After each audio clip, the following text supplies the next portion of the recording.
हिते वाक़िया आगाही ॾिंदाऊं नसीराबाद में जो खोसा बिरादरी जी ॿिनि धुरनि में झेड़े सबबि हिकु ॼणो क़तल, हिकु औरत ज़ख़्मी थी पई आहे। ॻोठ वंजी खोसे में खोसा बिरादरी जी ॿिनि धुरनि में झेड़ो थी पियो आहे, जंहिं दौरान गोलियूं लॻण सबबि निसार खोसो मारिजी वियो, जॾहिं त औरत ज़ख़्मी थी पई। इतलाह ते पुलिस पहुची मारिजी वियल जो मर्द ऐं ज़ख़्मी खे इस्पताल मुंतक़िल कयो आहे।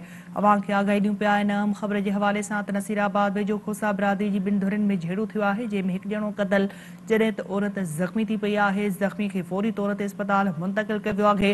नसीराबाद वेझो खोसा बिरादरी जी ॿिनि धुरनि में झेड़े सबबि हिकु ॼणो क़तल, जॾहिं त औरत ज़ख़्मी थी पई आहे। वधीक तफ़सील लाइ राब्तो कयो आहे नसीराबाद में सिंध टीवी न्यूज़ जे रिपोर्टर अल्लाह बख्श कुरैशी सां। जी अल्लाह बख्श, अपडेट कजो। जी निदा ही नसीराबाद जे भरिसां खोसा बिरादरी आहे, वंजी खोसो ॻोठ में रहंदा हुया।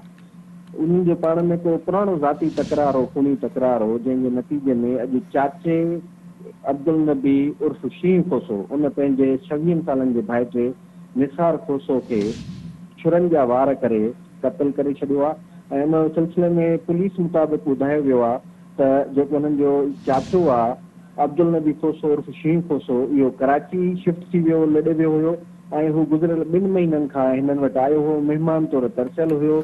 ऐं हिननि खे इहो चयईं त जेके तव्हां असांजी पुराणियूं दुश्मनियूं आहिनि बसि उन्हनि खे विसारियूं था ऐं पाण में खीर खंडरायूं, जंहिंखां पोइ हिननि सां गॾु ई रहंदो।